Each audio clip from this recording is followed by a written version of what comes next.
ओम ओम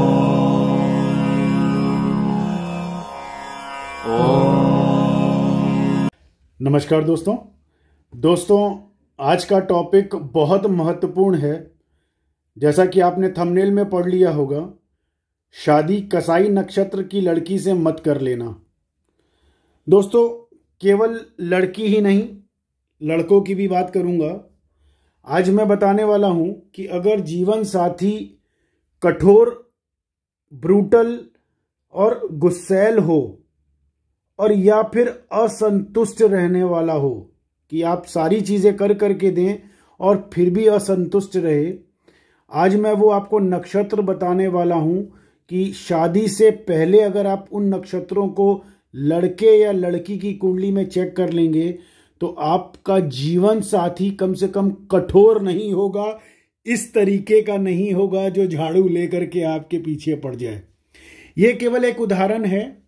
बहुत बार होता है दोस्तों कि हमारा जीवन साथी, खासतौर मैंने महिलाओं की बात इसलिए की है कि मेरे पास जो गूगल से डाटा मुझे मिला है उसमें आमूमन महिलाएं जो हैं उनकी मात्रा ज़्यादा है। अगर आप गूगल करके देखेंगे तो 2020 के बाद से महिलाओं का एग्रेशन और ज़्यादा बढ़ गया है। यहाँ पर बेसिक बताने वाला हूँ कि अगर पत्नी इस तरीके की उग्र स्वभाव की मिल जाए तो ये विवाह से पहले कैसे चेक कर सकते हैं ताकि इस तरीके का लाइफ पार्टनर आपको ना मिले। और महिलाएं अगर ये वीडियो देखें तो इसको बुरे में मत लीजिएगा, क्योंकि मैं पुरुषों और महिलाओं दोनों के लिए बता रहा हूं कि आपका जीवन साथी अगर इन नक्षत्रों में है तो आप विवाह से पहले उन चीज़ों को चेक कर लें। मैं अभी तरीका बताता हूं कैसे चेक करना है, कौन से नक्षत्र हैं। उग्र नक्षत्र हैं और साथ में उसको ब्रूटल नक्षत्र भी कहा जाता है। अगर शुद्ध हिंदी में बोलूं तो कसाई नक्षत्र कहते हैं। तो ऐसे कसाई नक्षत्र वाले महिला हो या पुरुष हो, विवाह करने से पूर्व उनके नक्षत्र अवश्य देख लें ताकि आपको इस तरीके का जीवन साथी ना मिले जो कि आप पे बात बात पे चढ़ता हो, बात बात पे आपको डांटता हो और इस तरीके से ओवर एग्रेशन की वजह से घर में झगड़े बढ़े और तनाव बढ़ा रहे, जिससे जो सुख होता है जीवन का वैवाहिक का, वो इस तरीके से ब्रूटल पार्टनर ना मिल जाए। आइए दोस्तों, अपनी बात शुरू करते हैं। यहां पर मैं आपको बताने वाला हूं कि ऐसे कौन से नक्षत्र हैं जो महिलाओं के लिए ज्यादा खतरनाक हैं, क्योंकि अगर कुंडली में चंद्रमा आद्रा, शीतबीषा, स्वाति या मूल नक्षत्र में हो, चंद्रमा खास तौर इसलिए बोल रहा हूं क्योंकि चंद्रमा मन का कारक है और महिलाएं अगर आद्रा नक्षत्र जो होता है ये राहु का सबसे खराब नक्षत्र माना जाता है। शीतबीषा ये भी राहु का खराब नक्षत्र माना जाता है और स्वाति ये भी खराब नक्षत्र माना जाता है।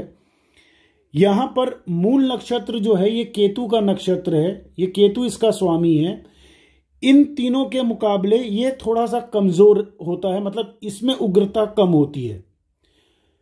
मैंने पीछे बताया कि चंद्रमा मन का कारक होता है और महिलाओं का नाम मैंने पहले क्यों लिया, वजह यह है कि घर में संतान का जो टेंशन होती है, जैसे बच्चों को महिलाएं घर पे पालती हैं, उनके पास अपने लिए बहुत समय नहीं होता, घर का भोजन भी बनाना होता है, घर के बड़ों की देखभाल भी करनी होती है और साथ साथ में पति का भी ख्याल करना है। तो उनके पास अपने लिए उतना समय नहीं बचता कि वो अपने ऊपर ध्यान दें। और अगर वो महिला का चंद्रमा खासतौर आद्रा, शीतबीषा, स्वाति नक्षत्र में अगर होगा तो वो महिला बात बात पे चिड़चिड़ाएगी, बात बात पे एग्रेसिव होगी और असंतुष्ट रहेगी। मतलब आप उसके ऊपर सब रुपया पैसा निछावर कर दीजिए, जो गिफ्ट लाके देने हैं वो गिफ्ट लाके दे दीजिए, उसके बाद भी वो असंतुष्ट रहेगी। अगर वो महिला आद्रा नक्षत्र में उसकी पैदाइश है, आप चंद्रमा देख सकते हैं कुंडली में कि चंद्रमा किस नक्षत्र में है। और जो मैं बोल रहा हूं, आप में से बहुत से लोग अपनी कुंडली, अपनी पत्नी की कुंडली उठा के देखेंगे जो शादीशुदा हैं, वो भी चेक कर लें, जो मैं बोल रहा हूं वैसा ही होगा कि उनकी पत्नी का स्वभाव, या कोई महिला इसको देख करके अगर चेक करना चाहे तो अपने पति की कुंडली में चेक कर ले कि उसकी कुंडली में चंद्रमा जो है वो या तो आद्रा नक्षत्र में होगा, या शीतविषा नक्षत्र में होगा, या स्वाति नक्षत्र में होगा, तो उसका पति बात बात पे इंपल्सिव ब्रेन का होगा, अप एंड डाउन और असंतुष्ट रहेगा। आप जितना कर लीजिए उसके बाद भी उनके मुंह से यही निकलेगा कुछ कमी है, कुछ कमी है। तो वो कमी इस नक्षत्र की वजह से आती है क्योंकि चंद्रमा जो कि मन का कारक है, हमारे ब्रेन का सेंट्रल प्रोसेसिंग यूनिट, जैसे कंप्यूटर में सीपीयू होता है वैसे ही हमारी कुंडली में चंद्रमा हमारा सेंट्रल प्रोसेसिंग यूनिट होता है। वो अगर इस राहु के नक्षत्रों में आ गया तो वो हमारे सीपीयू को डिस्टर्ब करता है।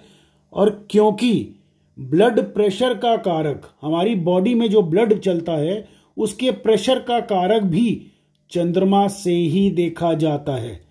तो जब वो आद्रा नक्षत्र में उस व्यक्ति की या उस महिला की पैदाइश होगी, शीतविषा में अगर होगी या स्वाति में होगी, तो वो इंपल्सिव ब्रेन का होगा और असंतुष्ट रहेगा और बात बात पे झगड़ा करना और एग्रेसिवनेस, शॉर्ट टेम्परिंग रहेगी।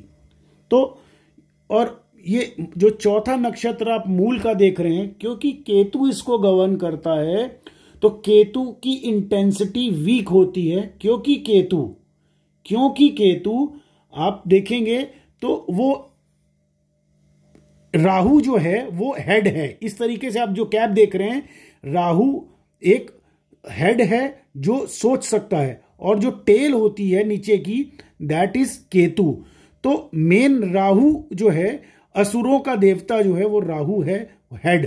तो ये राहु मेन दिमाग के ऊपर नेगेटिविटी ज्यादा देता है केतु के मुकाबले। तो इसलिए राहु के नक्षत्र ज्यादा नुकसानदेह हैं केतु के नक्षत्र के मुकाबले।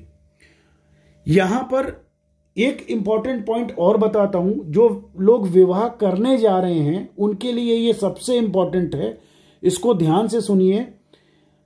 किसी भी लड़की से जिससे आप विवाह करने जा रहे हैं तो उस कुंडली में लगन को भी देखिए।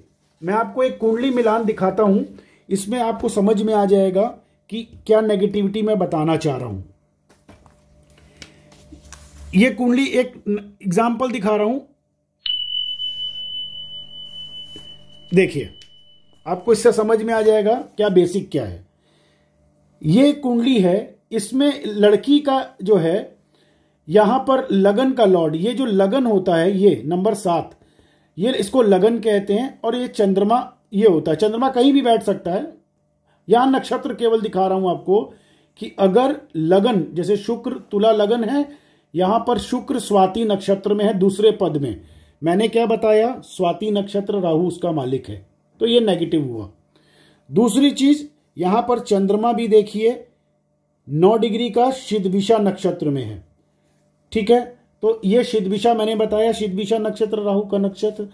तो ये अब मैरिज कंपैटिबिलिटी ये मैंने की और विवाह इनका हो चुका है। और इस पत्नी का बिहेवियर एकदम उग्र है, एकदम उग्र है और बहुत अच्छे परिवार की हैं, उसके बाद भी इनका मन हमेशा अस्थिर बुद्धि, अस्थिर रहना और साथ साथ में असंतुष्ट रहना। जो पुरुष ये वीडियो देख रहे हैं वो उठा करके अपनी कुंडली में देख लीजिए कि आपकी पत्नी का अवश्य ही ऐसा ही या तो चंद्रमा राहु के नक्षत्र में होगा इन तीनों में से, या फिर लगन कोई इस नक्षत्रों में होगा, राहु के स्वाति है उसमें। तो आपकी पत्नी हमेशा असंतुष्ट रहेंगी, आप जितना भी उनके लिए कर लीजिए। और साथ साथ में मैंने बोला कसाई नक्षत्र, दोस्तों कसाई नक्षत्र, ये नक्षत्र उग्र भी होते हैं और कसाई भी होते हैं, ये ब्रूटल क्वालिटीज देते हैं। अब ब्रूटल, इसको थोड़ा सा मैं वीडियो में जरा से ये पॉइंट जरूर डालना चाहूंगा, बट बड़ा इंपॉर्टेंट है, मैं चाहता हूं कि आप तक ये ज्ञान पहुंचे। यहां पर आद्रा, शीतविषा और स्वाति, ये लोग अच्छे डॉक्टर बन सकते हैं, और डॉक्टर का क्या काम क्या होता है? शरीर को चीरना, ठीक है। तो वो ब्रूटल टाइप की क्वालिटीज जो हैं, वो कसाई वाली क्वालिटीज ये नक्षत्रों में होती है। खासतौर आर्द्रा शीतविषा में बहुत ज्यादा होती है, स्वाति में थोड़ा कम होती है, मगर ये कसाई नक्षत्र भी माने जाते हैं ज्योतिष विद्या में। तो यहां पर, और दूसरा, क्योंकि मैं जो बुचर हैं, जो कि मछली काटते हैं या फिर कोई मुर्गा काटते हैं, इस तरह का नॉनवेज बेचते हैं, उनकी कुंडली में भी मैंने कम से कम 50 से 60 कुंडलियां चेक की हैं। जो मेरे क्लाइंट हैं उनकी कुंडली में भी, जो बड़े लेवल पे काम करते हैं, उनकी कुंडली पे भी रिसर्च मैंने जब की तो उसमें सारे यही कसाई नक्षत्र थे। ये ब्रूटल क्वालिटीज इनबिल्ड उनके अंदर होती हैं, तभी वो किसी को मारते और काटते हैं। इसमें ये नक्षत्र होने पे आपका पार्टनर ऐसा ही होगा जैसा मैंने आपको दिखाया। आपको बात बात पे, मतलब यहां तक होता है, अगर ये राहु की महादशा आ जाए इस स्थिति में, इस तरीके का नक्षत्र हो चंद्रमा का, और राहु की महादशा या अंतर्दशा आ जाए, तो ऐसे पार्टनर ब्रूटल इस तरह से मारने पीटने, मतलब हाथ पैर उठाना भी शुरू कर देते हैं, हाथापाई भी शुरू हो जाती है, और वो चाहते हैं डोमिनेट करना, और ये स्थिति आ जाती है। अगर इस चिल्लाहट से बचना चाहते हैं, इस तरह के एग्रेसिव पार्टनर से बचना चाहते हैं, तो शादी से पहले अगर आप कुंडली का बेसिक सारी चीज़ें जानना चाहते हैं कि आपके पार्टनर में क्या क्वालिटी है, वो लड़का हो या लड़की हो, विवाह से पूर्व अपनी जन्म डिटेल्स मुझे भेजिए और अपने होने वाले साथी की भी जन्म डिटेल्स भेजिए। मैं चेक करके आपको बता दूंगा कि आपका होने वाला पार्टनर या आपकी होने वाली जीवन संगनी जो है वो किस नक्षत्र में पैदा हुई है, उनका स्वभाव कैसा है, उनकी सोच कैसी है, और आगे आने वाला जीवन कैसा रहेगा, शादीशुदा जीवन। कहीं इस तरीके की पार्टनर तो आपके जीवन में नहीं आने वाली, या उल्टा भी हो सकता है, वाइस वर्सा, कि आपका हस्बैंड उस तरीके का हो, इंपल्सिव ब्रेन का।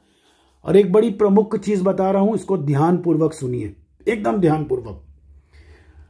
चंद्रमा अगर इन नक्षत्रों में हो, ये बहुत इंपॉर्टेंट चीज है, आपको कोई यूट्यूब पे नहीं मिलेगी, मैं बता रहा हूं।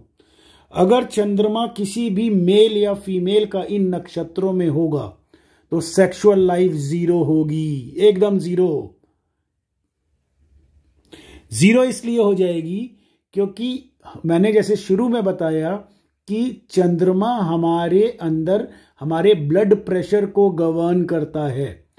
और अगर मेल्स की बात करूं तो मेल्स के अंदर टेस्टोस्टेरोन जो बनता है, जो बॉडी में, अगर मैं सेक्सुअल पार्ट की बात करूं तो उसके अंदर जो अर्जेस होते हैं, that is due to blood flow, ठीक है। तो वो ब्लड फ्लो अगर चंद्रमा दूषित होगा तो ब्लड प्रॉपर पहुंचेगा ही नहीं वहां तक। और वो अगर रिलेशनशिप बनाएंगे भी, अगर सेक्सुअल रिलेशनशिप बनाएंगे भी, तो वो 2, 3, 4 मिनट में हल्के हो जाएंगे, वो हट जाएंगे। तो इसका बहुत बड़ा नुकसान है। और ऐसी स्थिति में शादी करके क्या करेंगे, अगर सेक्सुअल सुख ही ना मिले तो वो बेकार हो जाएगा। तो बेहतर है आप विवाह से पूर्व मुझे अपनी जन्म डिटेल्स, अपने होने वाले साथी, वो मेल हो या फीमेल हो, फीमेल्स भी सेक्सुअली वीक होती हैं, जिसको हम लो सेक्स ड्राइव LSD कहते हैं, वो प्रॉब्लम फीमेल्स में भी इन नक्षत्रों में जाने की वजह से होती हैं कि उनका सेक्स में मन ही नहीं करेगा। और इस पे मैं एक वीडियो और आगे डालने वाला हूं कि मेल्स अक्सर 37 से लेके 43 साल की उम्र में शराब क्यों पीने लगते हैं। बहुत इंपॉर्टेंट वीडियो होगा, अगला वीडियो अवश्य देखिएगा इस विषय पर जो मैंने बताया। यहां दोस्तों एक फाइनल आखिरी में एक चीज बताऊं कि कुंडली में उपपद लगन चार्ट भी देखी जाती है कि आप दोनों के बीच में कंपैटिबिलिटी कैसी रहेगी इन नक्षत्रों के साथ साथ। जीवन यापन करने के लिए उपपद लगन चार्ट भी मजबूत होनी चाहिए। केवल ये कंपैटिबिलिटी इंपॉर्टेंट नहीं है, ये मन का कारक, ये तो ठीक है, ये जो मैंने दिखाया ये मन के लिए तो ठीक है, लेकिन कंपैटिबिलिटी के लिए केवल ये ऐसे कंपैटिबिलिटी नहीं होती, साथ साथ में गुण मिलान के अलावा उपपद लगन चार्ट बनती है, जिससे वैवाहिक जीवन वैवाहिक जीवन, जो आपकी संगनी है, जो साथी हैं, उसके बारे में भी आपको क्लियर पता चलता है। ठीक है दोस्तों, आज के लिए इतना ही। अगले वीडियो में मिलते हैं एक नए विषय के साथ में। तब तक के लिए नमस्कार। अगर ये वीडियो पसंद आया हो तो सब्सक्राइब करें, लाइक करें और शेयर अवश्य करें, ताकि ये जागरूकता भरा वीडियो बहुत लोगों का जीवन बचा सकता है। शादी के बाद अगर ये सारी चीज़ें जानी तो क्या जानी, शादी से पहले जाने तो इसका लाभ उठा सकते हैं। वही कहावत हो जाएगी, अब पछताए होत का जब चिड़िया चुग गई खेत। ठीक है दोस्तों, आज के लिए इतना ही। फिर मिलते हैं एक नए विषय के साथ में। तब तक के लिए नमस्कार। जय श्री राम।